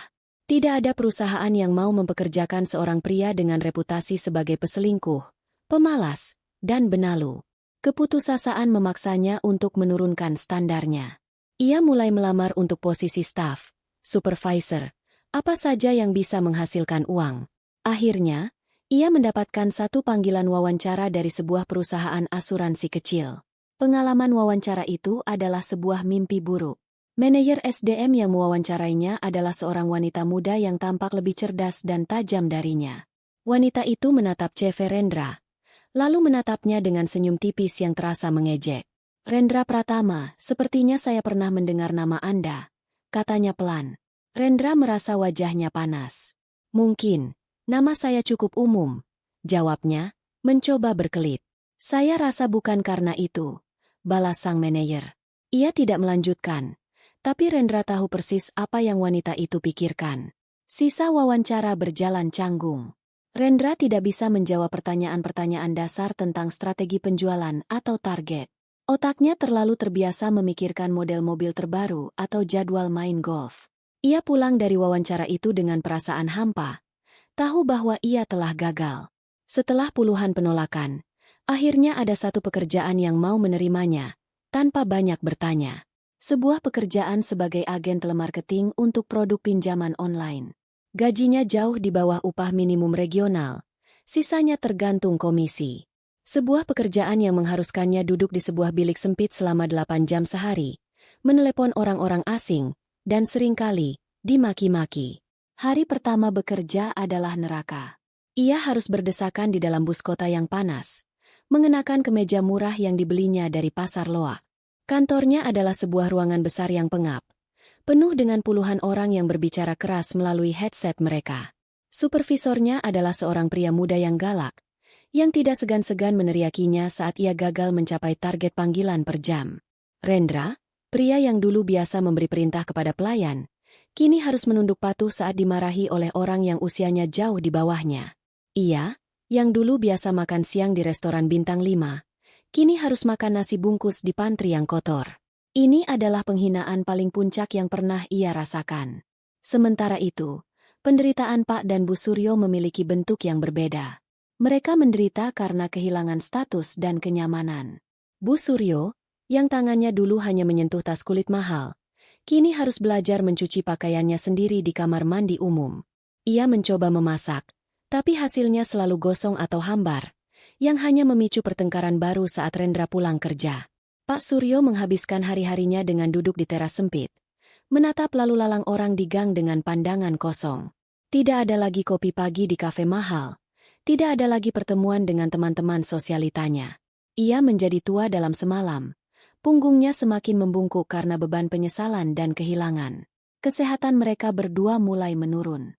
Asam urat Pak Suryo sering kambuh, dan tekanan darah Bu Suryo selalu tinggi. Tapi mereka tidak punya uang untuk berobat ke dokter spesialis seperti dulu. Mereka hanya bisa membeli obat-obatan generik dari apotek terdekat. Mereka bertiga terperangkap dalam siklus kesengsaraan. Rendra pulang kerja setiap malam, membawa serta lelah fisik dan mental. Ia disambut bukan oleh senyum hangat, melainkan oleh keluhan dan omelan orang tuanya tentang betapa sulitnya hidup mereka. Rumah peta itu tidak pernah terasa seperti rumah, melainkan seperti sel penjara tempat 3 narapidana menjalani hukuman seumur hidup atas kejahatan keserakahan dan kebodohan mereka sendiri. Cinta dan kehangatan keluarga telah lama menguap. Yang tersisa hanyalah kepahitan dan penyesalan yang tak berujung. Mereka benar-benar hidup sengsara, bukan karena kekurangan harta semata, tapi karena kekosongan jiwa yang mereka ciptakan sendiri. Sementara keluarga Pratama tenggelam semakin dalam kelautan penderitaan mereka, di belahan lain kota Jakarta, matahari baru sedang terbit untuk Kirana. Kemenangan di pengadilan bukanlah akhir dari segalanya baginya. Itu hanyalah titik awal dari sebuah kehidupan baru yang ia rancang sendiri, untuk dirinya sendiri. Langkah pertamanya adalah membersihkan rumahnya dari semua kenangan pahit. Ia tidak menjual rumah itu, karena rumah itu adalah simbol kerja kerasnya. Sebaliknya, ia merombaknya. Ia menyewa seorang desainer interior muda yang berbakat dan memberinya satu instruksi. Buat rumah ini terasa ringan, lapang, dan penuh energi positif. Singkirkan semua yang berbau gelap, berat, dan megah berlebihan. Sofa kulit hitam raksasa di ruang keluarga, pilihan Rendra, diganti dengan sofa linen berwarna krem yang nyaman. Meja makan kayu jati yang berat dan berukir diganti dengan meja kaca modern yang elegan. Karpet-karpet tebal yang memerangkap debu disingkirkan, diganti dengan lantai kayu pucat yang berkilauan. Dinding-dinding yang dulu dicat dengan warna-warna muram kini dilapisi cat putih gading yang memantulkan cahaya. Ruangan favorit Rendra, sebuah ruang hiburan, kedap suara tempat ia biasa bermain game hingga larut malam, dibongkar total. Kini, ruangan itu berubah menjadi sebuah perpustakaan pribadi yang tenang, dengan rak-rak buku yang menjulang tinggi hingga ke langit-langit dan sebuah kursi baca yang nyaman di dekat jendela besar yang menghadap ke taman. Taman itu sendiri ditata ulang. Kolam renang yang dulu sering menjadi lokasi pesta-pesta Rendra kini dikelilingi oleh tanaman-tanaman tropis yang rimbun, menciptakan suasana oase yang damai. Rumah itu kini bukan lagi sebuah panggung pamer kemewahan, melainkan sebuah sanktuari. Sebuah tempat perlindungan yang mencerminkan kepribadian Kirana yang sesungguhnya. Energi baru ini juga mengalir ke dalam bisnisnya. Tanpa lagi terbebani oleh pengeluaran tak terbatas dari suaminya dan tanpa gangguan drama rumah tangga, fokus Kirana menjadi setajam laser. Ia memimpin perusahaannya dengan visi yang lebih berani dan inovatif. Ia terbang ke Milan untuk pameran furnitur internasional, bukan lagi dengan pikiran terbagi, melainkan dengan kepercayaan diri penuh. Di sana, ia memukau para calon pembeli dari Eropa dan Timur Tengah dengan presentasinya yang brilian. Ia tidak hanya menjual produk, ia menjual sebuah cerita tentang keindahan kerajinan tangan Indonesia, tentang pemberdayaan para pengrajin lokal. Hasilnya, ia berhasil mendapatkan kontrak ekspor terbesar dalam sejarah perusahaannya, sebuah kesepakatan yang akan melipat gandakan omsetnya. Para karyawannya menatapnya dengan kekaguman yang baru. Mereka tidak hanya melihat seorang bos, mereka melihat seorang wanita yang bangkit dari keterpurukan dan terbang lebih tinggi dari sebelumnya. Namun, Kirana sadar bahwa kesuksesan bisnis dan rumah yang indah tidak cukup untuk menyembuhkan luka di hatinya. Ia perlu menyembuhkan jiwanya. Ia mulai melakukan hal-hal yang selama ini ia tunda karena selalu mendahulukan kepentingan Rendra. Ia menghubungi kembali sahabat-sahabat lamanya dari zaman kuliah. Teman-teman yang dulu dianggap tidak selevel oleh Rendra. Mereka bertemu di sebuah kedai kopi sederhana, bukan di lobi hotel bintang 5. Untuk pertama kalinya setelah sekian lama, Kirana tertawa lepas, tawa yang datang dari perut, bukan sekadar senyum sopan. Ia bercerita tentang semuanya, dan teman-temannya mendengarkan tanpa menghakimi, memberikan dukungan tulus yang selama ini ia rindukan. Kami sudah tahu dari dulu dia bukan pria baik untukmu, Kirana. Kami hanya menunggumu menyadarinya sendiri, kata salah satu sahabatnya sambil menggenggam tangannya. Saat itu, Kirana sadar betapa berharganya hubungan yang tulus, sesuatu yang tidak bisa dibeli dengan uang. Ia juga memutuskan untuk melakukan perjalanan seorang diri. Bukan perjalanan mewah untuk pamer di media sosial, melainkan perjalanan untuk menemukan kembali dirinya. Ia memilih untuk pergi ke Ubud, Bali. Ia tidak menginap di resort mewah, melainkan di sebuah villa kecil yang tenang di tengah sawah. Setiap pagi, ia bangun dan mengikuti kelas yoga saat matahari terbit. Ia berjalan-jalan menyusuri pematang sawah, menyapa para petani lokal. Ia menghabiskan berjam-jam membaca buku di beranda villanya, ditemani suara gemericik air dan kicauan burung. Ia belajar meditasi dari seorang guru tua yang bijaksana. Dalam keheningan dan kedamaian Ubud, ia mulai melepaskan sisa-sisa amarah dan kepahitan yang masih menempel di hatinya. Ia tidak lagi memikirkan Rendra dengan benci, melainkan dengan rasa kasihan dan kelegaan karena telah terbebas darinya. Dalam perjalanannya mengunjungi sebuah desa pengrajin ukiran kayu, ia menemukan sebuah inspirasi baru. Ia melihat betapa berbakatnya para pengrajin itu, namun hidup mereka masih jauh dari sejahtera. Saat itulah, ia memutuskan bahwa kekayaannya harus memiliki tujuan yang lebih besar. Kembali ke Jakarta, dengan semangat baru, ia mulai merintis sebuah yayasan. Maheswari Foundation, sebuah lembaga nirlaba yang bertujuan untuk memberikan pelatihan bisnis, akses ke pasar global, dan bantuan modal bagi para pengrajin kecil di seluruh Indonesia. Ia ingin kesuksesannya juga menjadi kesuksesan bagi banyak orang. Suatu sore, saat ia sedang meninjau proposal untuk yayasannya di sebuah kafe, seorang pria tanpa sengaja menumpahkan kopi di dekat mejanya. Pria itu meminta maaf berkali-kali dengan tulus. "Maaf sekali, Bu. Saya benar-benar ceroboh." Kirana hanya tersenyum. "Tidak apa-apa. Tidak mengenai saya." Pria itu, yang ternyata adalah seorang arsitek yang juga sedang bekerja di kafe itu, sebagai permintaan maaf, mentraktirnya secangkir kopi baru. Mereka pun terlibat dalam percakapan. Pria itu bernama Adrian. Ia berbicara dengan penuh semangat tentang arsitektur hijau dan bangunan ramah lingkungan. Ia mendengarkan dengan penuh minat saat Kirana bercerita tentang yayasannya. Tidak ada pujian palsu, tidak ada kekaguman pada kekayaannya. Hanya ada percakapan dua orang profesional yang saling menghargai ide satu sama lain. Percakapan itu terasa ringan dan menyenangkan. Saat berpisah, Adrian berkata, "Senang sekali berdiskusi dengan Anda, Bu Kirana. Pikiran Anda sangat inspiratif."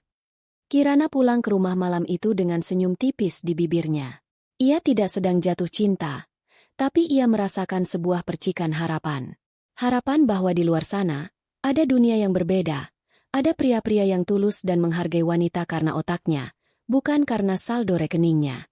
Ia duduk di perpustakaan barunya, memandangi lampu kota yang berkelip dari jendela. Ia merasa utuh. Ia tidak membutuhkan seorang pria untuk melengkapinya. Ia adalah matahari untuk dunianya sendiri. Dan setelah melewati gerhana yang kelam, ia kini bersinar lebih terang, lebih hangat, dan lebih kuat dari sebelumnya. Beberapa bulan telah berlalu sejak putusan pengadilan. Bagi Kirana, Waktu berjalan dengan cepat, diisi dengan proyek-proyek baru, perjalanan bisnis, dan tawa bersama sahabat. Baginya, masa lalu terasa semakin jauh, seperti mimpi buruk yang warnanya memudar seiring terbitnya matahari. Namun bagi Rendra, waktu merayap seperti siput yang membawa beban berat. Setiap hari adalah pengulangan dari hari sebelumnya. Bangun di kamar yang pengap, berangkat kerja dengan bus yang sesak, 8 jam dimaki-maki pelanggan melalui telepon, lalu pulang ke rumah petak yang penuh dengan omelan dan tatapan putus asa dari kedua orang tuanya. Jiwanya terkikis sedikit demi sedikit setiap hari. Harga dirinya sudah lama hilang, digantikan oleh rasa lelah yang kronis. Titik puncaknya datang pada suatu sore yang mendung. Ia baru saja menerima gaji bulanannya. Sebuah amplop tipis berisi beberapa lembar uang ratusan ribu yang terasa seperti lelucon. Di saat yang bersamaan, atasannya memanggilnya dan memberinya surat peringatan karena tidak mencapai target. Kalau bulan depan kamu tidak bisa dapat minimal 5 nasabah baru, kamu saya pecat.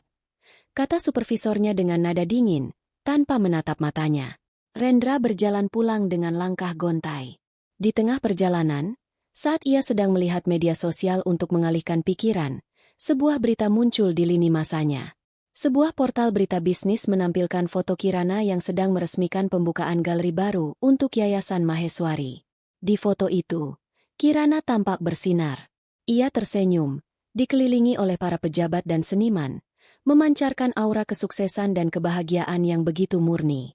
Di sampingnya, berdiri seorang pria tampan yang menatapnya dengan penuh kekaguman. Melihat foto itu, sesuatu di dalam diri Rendra patah.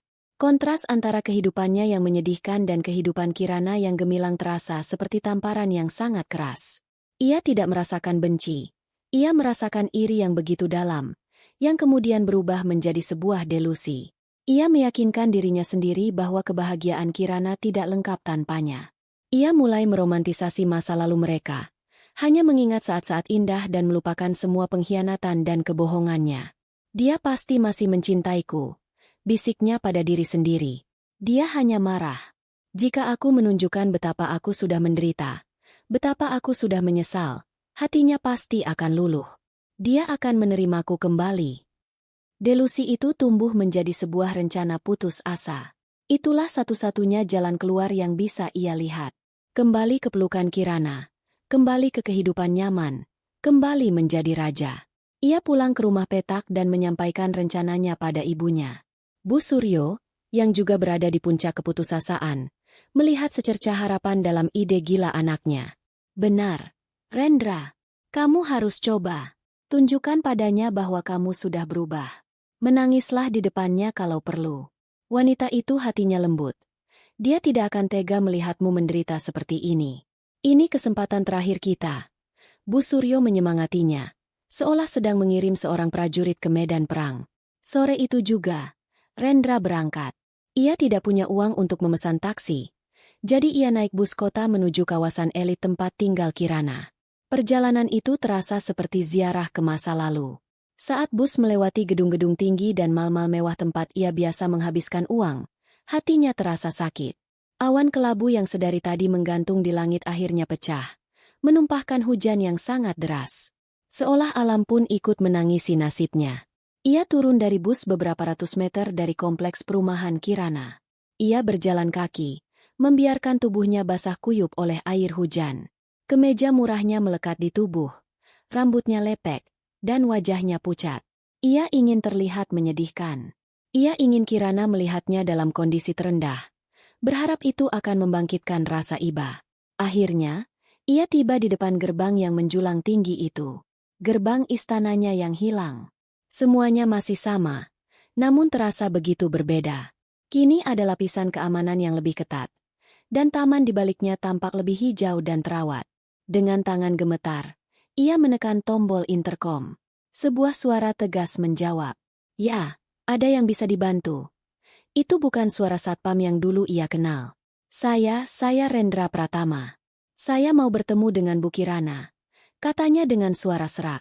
"Mohon maaf, Pak, Ibu Kirana tidak bisa diganggu. Apakah sudah ada janji?" "Tidak, tapi tolong sampaikan padanya ini sangat penting. Ini menyangkut hidup dan mati saya."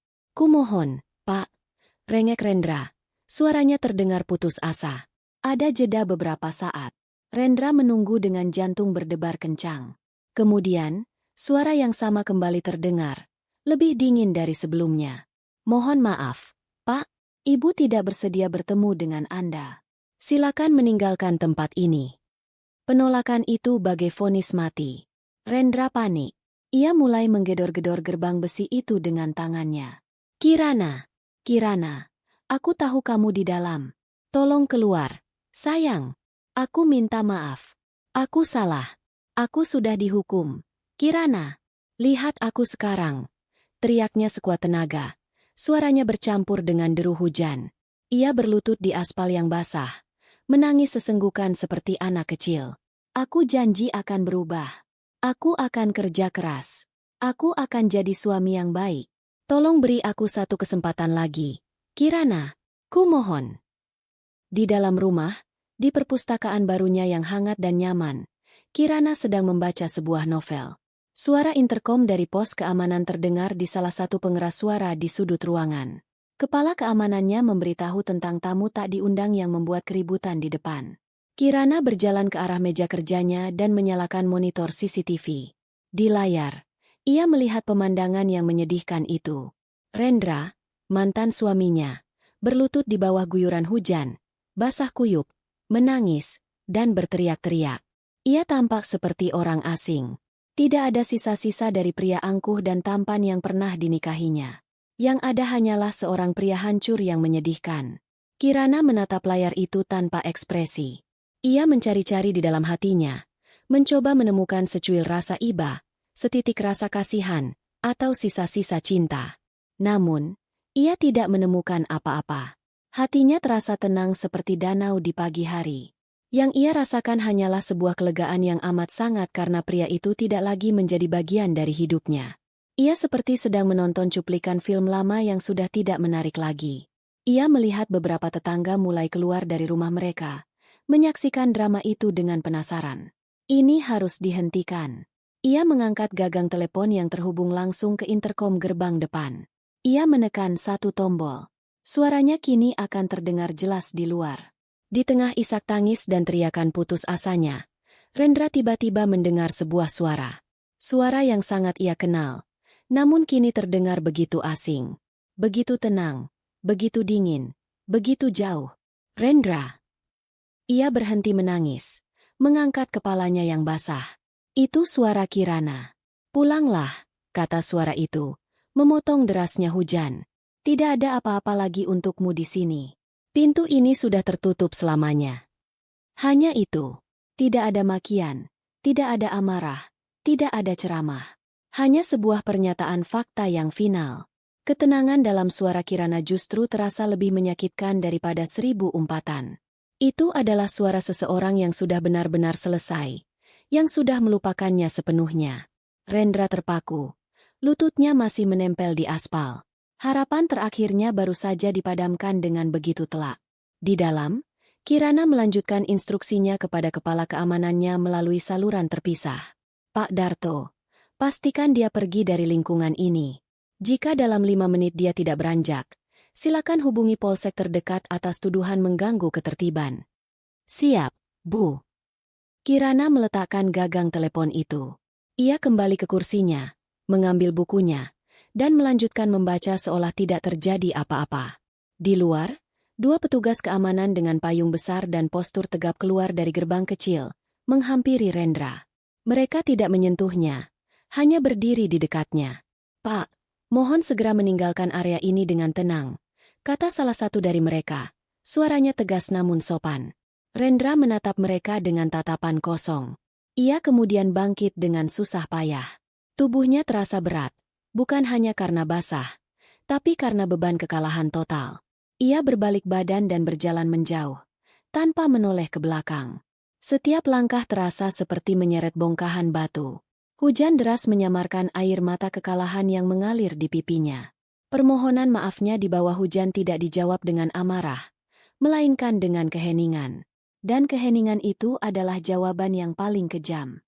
2 tahun kemudian, waktu telah menjadi hakim yang adil, memberikan ganjaran yang setimpal bagi setiap perbuatan.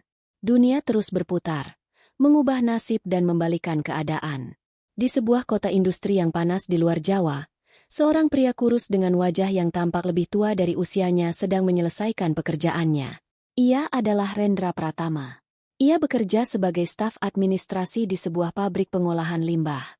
Setiap hari, ia berhadapan dengan tumpukan dokumen berbau bahan kimia dan perintah dari atasan yang temperamental. Ia tidak lagi tinggal bersama orang tuanya. Setahun yang lalu, setelah pertengkaran hebat karena masalah uang, ia memutuskan untuk pergi, mencari kehidupan sendiri yang jauh dari bayang-bayang masa lalu dan omelan mereka. Ia kini menyewa sebuah kamar kos sempit di dekat pabrik. Hidupnya monoton dan tanpa warna. Kerja, makan, tidur. Ia jarang tersenyum. Ia telah menerima takdirnya, hidup dalam kesengsaraan yang sunyi, buah dari kesombongan dan pengkhianatannya di masa lalu. Pak dan Bu Suryo bernasib tidak lebih baik. Setelah Rendra pergi, mereka terpaksa menumpang pada Bu Lasmi lebih lama, sampai akhirnya seorang kerabat lain yang lebih jauh merasa kasihan dan menampung mereka. Mereka kini tinggal di sebuah desa kecil, menghabiskan sisa hidup mereka dalam penyesalan. Bu Suryo yang dulu glamor kini menjadi wanita tua yang sakit-sakitan dan sering mengeluh. Pak Suryo menjadi pendiam. Waktunya dihabiskan dengan melamun di teras rumah. Mereka sering bertengkar, saling menyalahkan atas kemewahan yang hilang dan nasib buruk yang menimpa anak tunggal mereka. Karma telah menagih hutang mereka dengan bunga yang sangat tinggi. Dan Larissa, sang pelakor, namanya sempat terdengar sekilas. Seorang teman lama Kirana tanpa sengaja bertemu dengannya di sebuah lobi hotel di Singapura. Ia sedang menggandeng seorang pria tua berkebangsaan asing. Dari kejauhan, ia tampak masih glamor dengan gaun dan perhiasan berkilauan. Namun, saat teman Kirana itu melihatnya dari dekat, ia melihat kelelahan di mata Larissa, dan senyumnya yang tampak dipaksakan. Ia terjebak dalam permainannya sendiri, selamanya menjadi pemburu mangsa kaya, selamanya mengejar gaya hidup, namun tidak pernah menemukan kebahagiaan atau ketenangan sejati. Di Jakarta, di sebuah ballroom hotel bintang 5 yang megah, suasana begitu berbeda. Malam itu adalah malam penganugerahan untuk para wirausahawan sosial.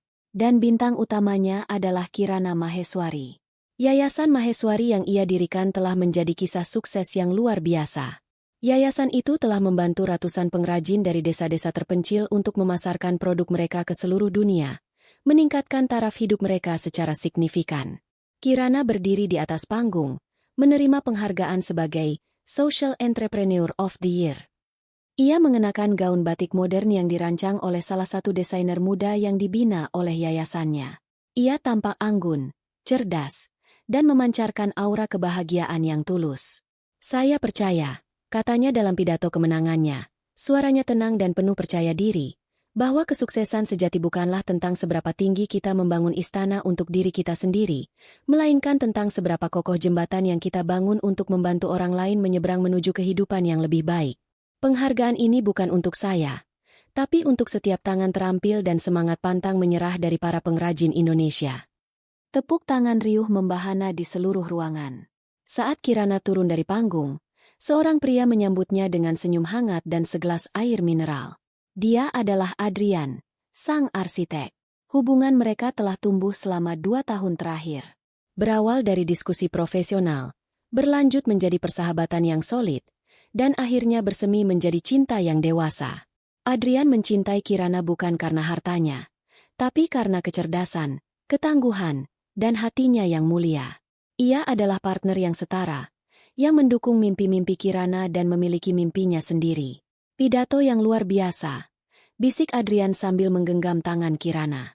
Genggaman yang terasa pas, hangat, dan penuh dukungan. Terima kasih sudah selalu ada di sini, balas Kirana, menatap mata Adrian dengan penuh cinta. Malam itu, saat mereka duduk di meja mereka, Kirana memandang berkeliling ke seluruh ruangan yang penuh dengan orang-orang yang mengaguminya. Ia teringat sekilas pada masa lalunya. Pada rumah yang terasa dingin, pada pernikahan yang penuh kepalsuan, pada pengkhianatan yang hampir menghancurkannya. Namun, kenangan itu tidak lagi terasa menyakitkan. Rasanya seperti melihat bekas luka yang sudah lama sembuh. Sebuah pengingat akan pertempuran yang telah ia menangkan. Ia sadar, pembalasan dendam terbaik bukanlah dengan melihat musuh-musuhnya menderita. Penderitaan mereka adalah konsekuensi logis dari perbuatan mereka sendiri. Pembalasan dendam terbaik adalah dengan membangun kebahagiaannya sendiri. Dengan menjadi versi terbaik dari dirinya, dengan menyembuhkan lukanya, dan dengan menggunakan kekuatannya untuk berbuat kebaikan. Acara malam itu selesai. Kirana dan Adrian berjalan keluar dari ballroom, bergandengan tangan. Mereka tidak membicarakan masa lalu. Mereka membicarakan masa depan. Tentang rencana membangun pusat pelatihan pengrajin yang ramah lingkungan di Jawa Tengah. Sebuah proyek yang menggabungkan visi mereka berdua.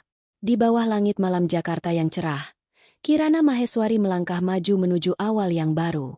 Ia bukan lagi korban, bukan lagi seorang istri yang teraniaya. Ia adalah seorang pemenang, seorang filantropis, seorang inspirasi. Ia telah berhasil melewati badai tergelap dalam hidupnya. Dan kini ia tidak hanya menemukan matahari yang baru, ia telah menjadi matahari itu sendiri.